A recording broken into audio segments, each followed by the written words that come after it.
जय माँ दुर्गा, जय माँ भवानी।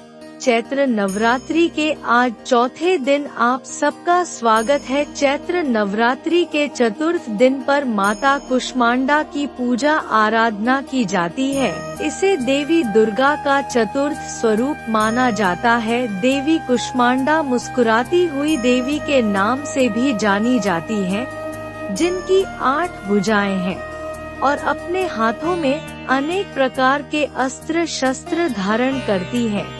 तो चलिए आज चैत्र मास के चतुर्थ दिन पर हम देवी कुष्मांडा से जुड़ी हुई एक पौराणिक कथा का श्रवण करते हैं। एक पुराण में कहा गया है कि इस ब्रह्मांड की सृष्टि से पूर्व केवल अंधकार था और उस समय देवी कुष्मांडा ने ही इस ब्रह्मांड की उत्पत्ति की जिसमें हम रहते हैं। लेकिन देवी कुष्मांडा का निवास स्थान कहाँ पर है? कहते हैं कि सूर्य के मूल में देवी कुष्मांडा निवास करती है, बल्कि यूँ कहें कि सूर्य में ऊर्जा और गर्मी भी वह प्रदान करती है। वह देवी कुष्मांडा है जो सूर्य को दिशा प्रदान करती है। जब यह ब्रह्मांड नहीं था तो देवी कुष्मांडा ने अपनी असीमित शक्ति से एक छोटा अंड उत्पन्न किया था जो इस ब्रह्मांड में परिवर्तित हो गया। जब देवी कुष्मांड ने इस ब्रह्मांड का निर्माण किया तो सर्वप्रथम उन्होंने अपने 3 नेत्रों द्वारा 3 देवियों को उत्पन्न किया। उनकी बाएं नेत्र से देवी महाकाली उत्पन्न हुई जो कि भयंकर स्वरूप धारण किए हुई थी। उनके दाएं नेत्र से मुस्कुराती हुई देवी महासरस्वती प्रकट हुई। उनके तीसरे नेत्र से देवी महालक्ष्मी का उदय हुआ। कहते हैं कि यह तीनों देवियां पृथ्वी के सबसे पहले जीवन स्वरूप थी। इन 3 देवियों को प्रकट करने के पश्चात देवी कुष्मांडा ने इन तीनों पर अपना दृष्टिपात किया।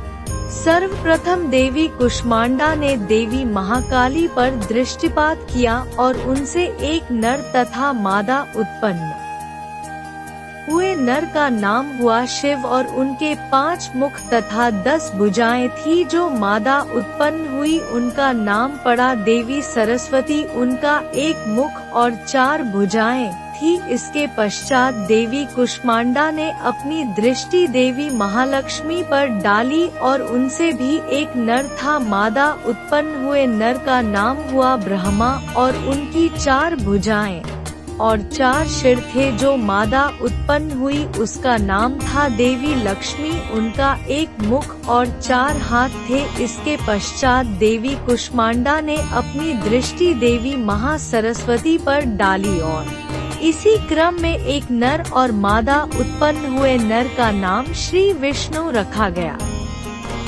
और उनका 1 सिर और 4 भुजाएं थी। मादा का भी 1 सिर और 4 भुजाएं थी और उनका नाम शक्ति हुआ। और इस प्रकार जैसे कि आप जानते हैं, देवी लक्ष्मी ने भगवान विष्णु को अपने वर के रूप में चुना। शक्ति ने भगवान शिव से विवाह किया और देवी सरस्वती भगवान ब्रह्मा की अर्धांगिनी हुई। विवाह उपरांत इन तीनों दंपतियों ने इस ब्रह्मांड को जीवों से भर दिया। जब ब्रह्मांड में सृष्टि का कार्य पूर्ण हो गया तो देवी कुष्मांडा ने इन सबको पुनः अपने में समाहित कर लिया और इसके पश्चात देवी कुष्मांडा भी स्वयं ऊर्जा से भरे हुए एक गोले के रूप में विद्यमान हो गई, जो इस संपूर्ण ब्रह्मांड को गर्मी तथा ऊष्मा प्रदान करता है। तो यह थी पुराणों में वर्णित देवी कुष्मांडा की पौराणिक कथा। नवरात्रि के चौथे दिन देवी कुष्मांडा की पूजा आराधना करने का प्रावधान है। उनकी पूजा करने के लिए प्रातःकाल ब्रह्मा मुहूर्त में उठकर स्नान इत्यादि से स्वच्छ होकर एक स्थान पर माता का विग्रह स्थापित करना चाहिए। इसके पश्चात उन्हें शुद्ध जल और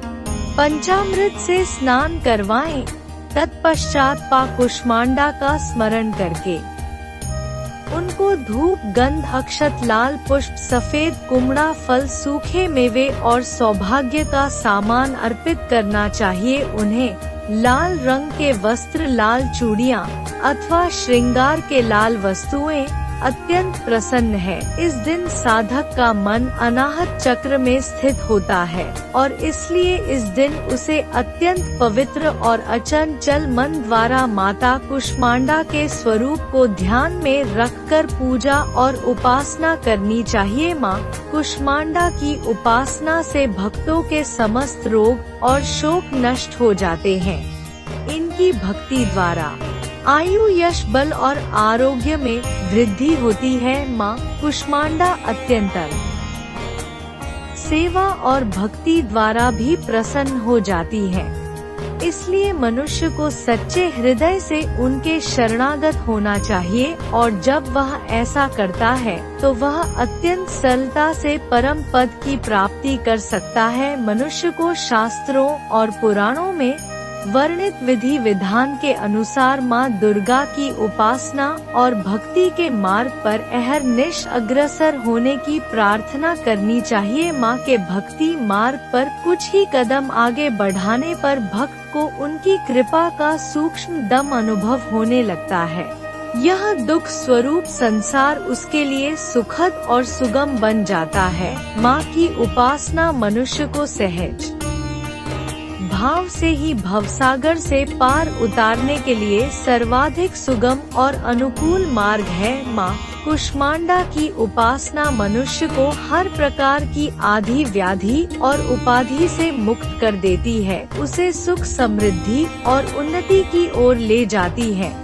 चतुर्थ नवरात्रि के दिन देवी कुष्मांडा को प्रसन्न करने के लिए इनमें से किसी भी मंत्र का जप कर सकते हैं। वंदे वांछित कामा चंद्राकृत शेख राम सिंह रूढ़ा अष्टभुजा कुष्मांड यशस्विनी सुरा संपूर्ण कल सममधि आलत मेव च धाना हस्त पद्मायाम कुष्मांडा शुभदास्तु में आपको जानकर आश्चर्य होगा कि देवी कुष्मांडा को समर्पित एक भव्य मंदिर भारत में भी स्थित है। माँ कुष्मांडा देवी का मंदिर उत्तर प्रदेश के कानपुर जिले के घाटमपुर में स्थित है। यहाँ पर माँ कुष्मांडा एक पिंड के रूप में विद्यमान है और इस पिंड से हमेशा पानी रिसता रहता है। स्थानिक लोगों का मानना है कि मंदिर में अर्पित किया जाने वाला पानी कई दुखों का निवारण करता है और इसके साथ ही इस पानी को आंखों में लगाने से आंखों की रोशनी भी बढ़ती है। ईवी सन 1380 में राजा घाटम देव हुए जो कि स्थान पर देवी कुष्मांडा के दर्शन करने के लिए आए थे और उन्होंने ही अपने नाम से घाटमपुर कस्बे को बसा दिया और देवी के लिए एक भव्य मंदिर का निर्माण किया। सन 1890 में इस मंदिर का पुनः निर्माण करवाया गया और यहाँ पर रहने वाले स्थानीय बंजारों के समुदाय ने यहाँ पर एक मठ की भी नींव रखी। उत्तर प्रदेश का कानपुर देश के सभी प्रमुख शहरों से रेल, सड़क और हवाई मार्ग से जुड़ा हुआ है। यहाँ पर आप किसी भी माध्यम से पहुँच सकते हैं। इसके अतिरिक्त देश में देवी कुष्मांडा को समर्पित कुछ अन्य मंदिर भी हैं। तो यह थी चैत्र नवरात्रि के उपलक्ष्य में चौथे दिन पर देवी कुष्मांडा की पौराणिक कथा। जय माँ दुर्गा, जय माँ भवानी। अगर आपको यह कहानी पसंद आई हो तो योर स्टोरी टेलर चैनल को सब्सक्राइब जरूर करें। ऐसी ही दिलचस्प, भावनात्मक और प्रेरणादायक कहानियाँ देखने के लिए बेल आइकन दबाएं ताकि आपको हर नई कहानी की नोटिफिकेशन मिलती रहे। आपका सपोर्ट ही हमें और बेहतरीन कहानियाँ बनाने के लिए प्रेरित करता है। धन्यवाद।